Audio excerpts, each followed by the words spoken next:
Look here. Guess who's number one in the Nielsen ratings again? 97.7. All righty, folks, we're back with you. Hope everybody's doing good and tuned in out there. And yes, we do have from Tupelo, Mississippi, the world-renowned Paul Thorn. Good morning. How are you, brother? I'm doing good. How you doing? Man, we just hanging in there. I guarantee it's raining out here, kind of cold, but how's the weather out in Tupelo? Oh, it's a little bit on the cold side, but not unbearable. Everything's we're just in the Christmas spirit over here. Yeah, have you got all your Christmas shopping done?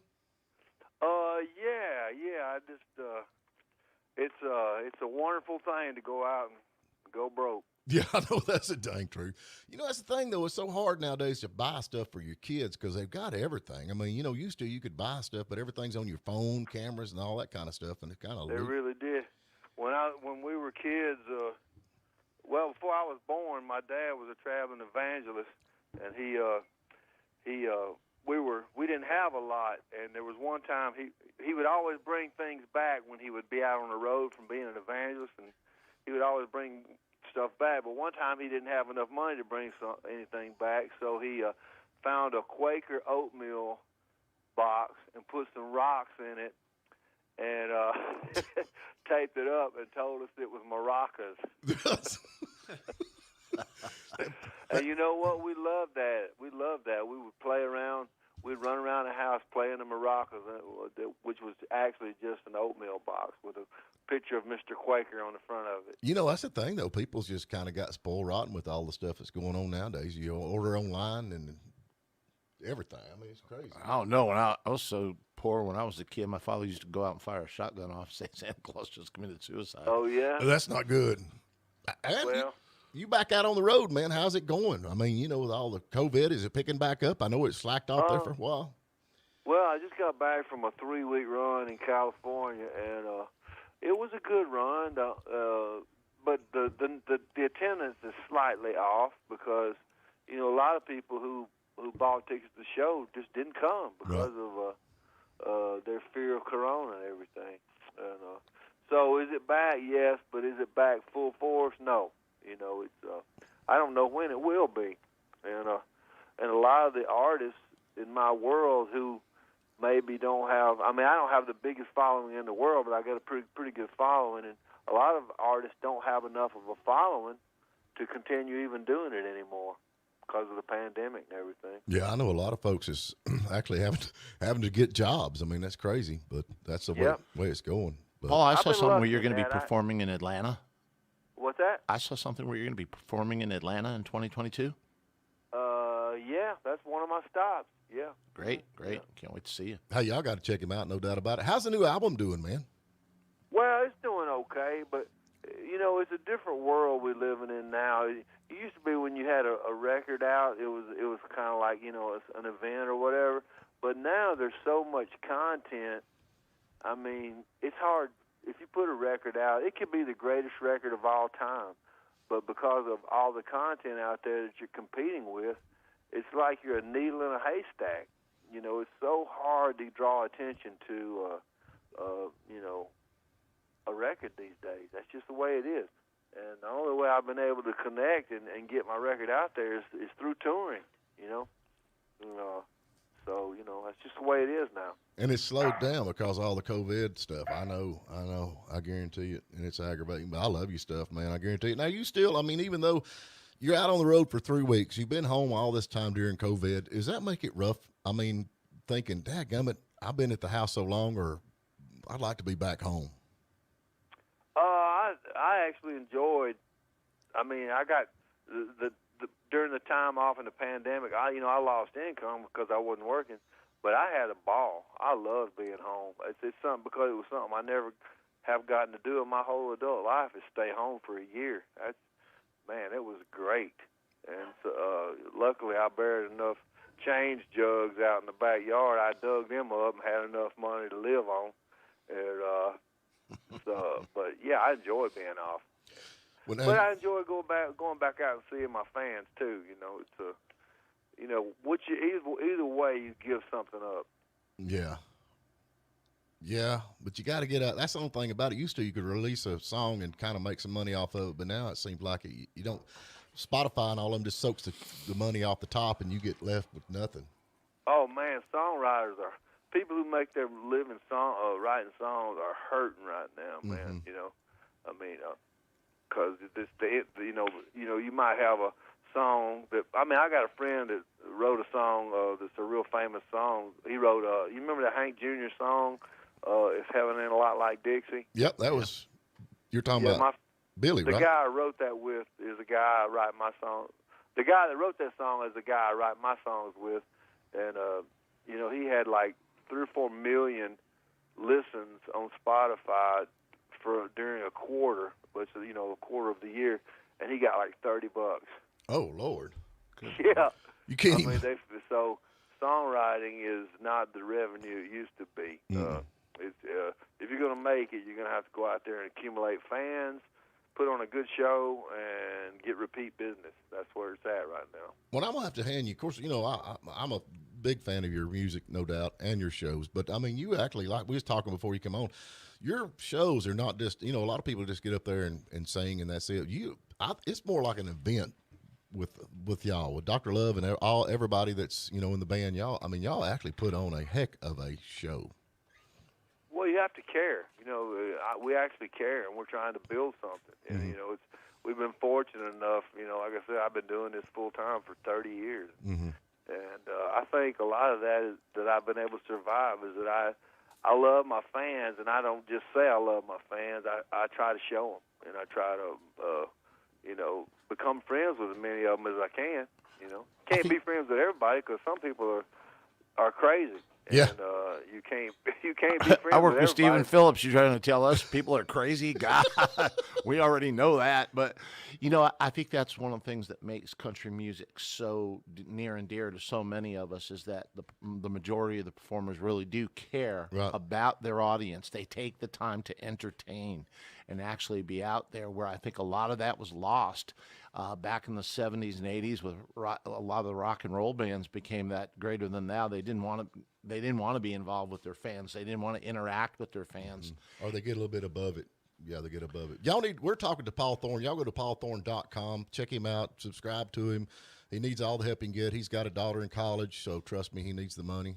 And everybody needs. Everybody got hit hard. Everybody did. Just think about the guys that sold hot dogs at football games. Everybody got hit. Yeah, true. One way or another. Now you got Chris Simmons. He's kind of a new to the band. How's he working out? He's doing good, man. He's doing good. A little name drop here. His previous gig, he was Leon Russell's guitar player. Yeah, how cool is that? Yeah, and to play with Leon Russell, you got to be the best of the best, and so we're really fortunate and grateful that he got in the band because our other guitar player, Bill Hines, he retired. Yeah. And Bill Hines left some huge shoes to fill. And Chris stepped in there and did the job, and we're glad to have him. So how's Bill doing? Oh, he's all right. He just retired. He was having some issues with his back and his knees, and it was getting hard for him, even though he could still play. It was getting hard for him to stand up, literally, for 90 minutes because of his back and knee issues. And so that's just, it's a cycle of life, man. You do what you do, and you do it as long as you can, and then when you can't do it no more, you do something else. Yeah. Well, Alan Jackson just come out and said that he had a family thing going on with his balance. He couldn't do his balance. It's kind of handed down through generations, and now he can't hardly keep his balance up, and talking like, he'll end up on a walker one day. That's sad. Yeah, that's funny you say that. My mom, God bless her, she's got dementia, man, and she's also going through that thing where she can't keep her balance, and she's fell 2 or 3 times, and it's just I don't know why they call it the golden years, because that don't make sense to me, because it seems like when you get old, stuff starts breaking down, and it ain't the greatest time in life, I think there's a time right after you retire where you still got mobility and everything, and you can enjoy those years. But toward the very end, it seems like there's always some kind of mountain that's almost hard, almost impossible to climb, physically and mentally. What is it they say that old age ain't for sissies? No, it ain't. It ain't, man. You know, it's weird. It's the luck of the draw. You know, some people can live to be 100 and be completely mobile and healthy, and some not. You know, so it's, I don't know. I don't know what my future holds. You know, anybody, all these people this group of people is talking right now. We don't know what's going to happen tomorrow. You know, because life comes at you so quick. You know. I'm trying to find out what Willie Nelson and Keith Richards have, because I want some of that. Well, that has to be genetics, because if Keith Richards drinks like they say he does, then he's a genetic wonder, just to keep on doing that without any real consequence. And what was the other person you named? Willie Nelson. Yeah, Willie. And I don't know what. Maybe maybe the secret to health is just smoke weed every day. I don't know. I don't know. I don't need any of that, but yeah. Yeah. Well, we have got to get to a break, Paul. I sure do appreciate you calling in. I always like to keep up with you and see what's going on. Y'all go to paulthorn.com, no doubt. And if y'all have not, and it's funny, Paul, we've had you on 2 or 3 different times, and I've always get messages through my messages. They're like, so grateful you introduced us to Paul Thorn. We love him. And we got Ed over here. He likes a great day to whoop somebody's. That's my favorite. Yeah. Yeah, unfortunately, sometimes you get known for the thing you don't want to be known for. I sang that song on a syndicated radio show called Bob and Tom. Have you ever heard of them? Oh yeah. Yeah, I wrote that song and sang it on their show the night before. And I wrote the song the night before, and then I sang it one morning. And they recorded me singing it, and they just kept playing it. And it actually, I've never even recorded that song. I don't want to put it on any record. I never have, never will. But that's what you get known for sometimes, And, so I just, that's the way it is, Yeah, but sometimes those are the things that spark people into listening to your other music, the stuff you really like. That's true. Yeah, the mistake that I made. Well, I don't know who made the mistake, but sometimes people come to my shows and they think my whole show is going to be songs like, whoop somebody's, I can't say the word ASS, but I'll spell it.